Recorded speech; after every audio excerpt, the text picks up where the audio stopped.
Hello mga kaprobinsya, welcome back to my channel again. Ayan, nandito tayo ngayon sa may mga kurumbot. Tawag sa amin dito sa probinsya kurumbot. So ayan.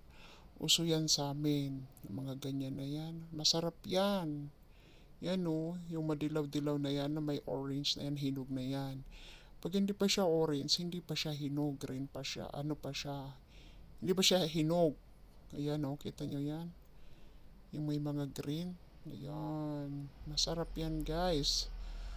Sa Kadlagan lang yan nakikita yung kurumbot na yan. So ayan.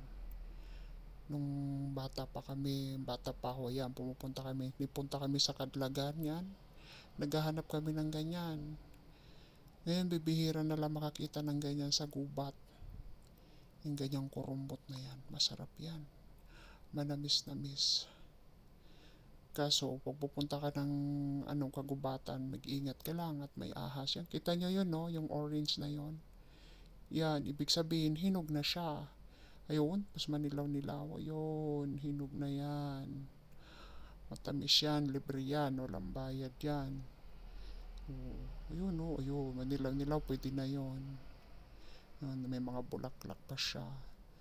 So, yan, pinakita ko lang sa inyo, guys. Alam ko, yung mga wala sa probinsya, hindi nila alam yan. Yung mga hindi nakatira sa probinsya, at saka yung bahay nila wala sa kagubatan, hindi nila alam yan. Sa amin, dahil kami ay sa kagubatan, maraming ganyan sa amin. So, usong-uso yan sa amin. Pero bibihira na lang ngayon ang kurumbot. Di ko alam kung ano yan sa Tagalog, basta alam ko sa amin kurumbot yan eh. O yan o, green na green pa siya. Kasi maraming bulaklak. O, kita niya yan. Dami, di ba? Yun, no? Kulay green. Ang dami, eh. Yan, no? May mga hinog. Ayan, no? Inog na si kurumbot sa Kadlagan. Ayan.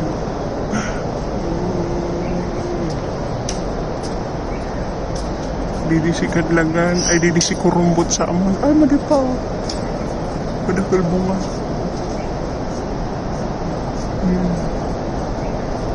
Hinog na kaya ito.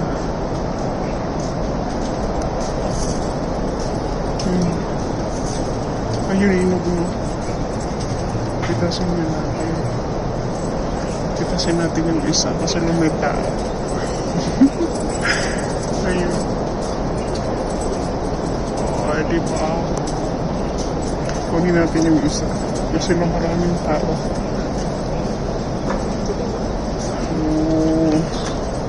Kanya yun.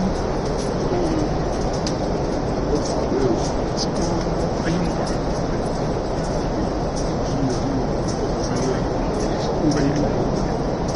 Hello guys, nandito ka na yan sa kurumbot ni Kadlagan.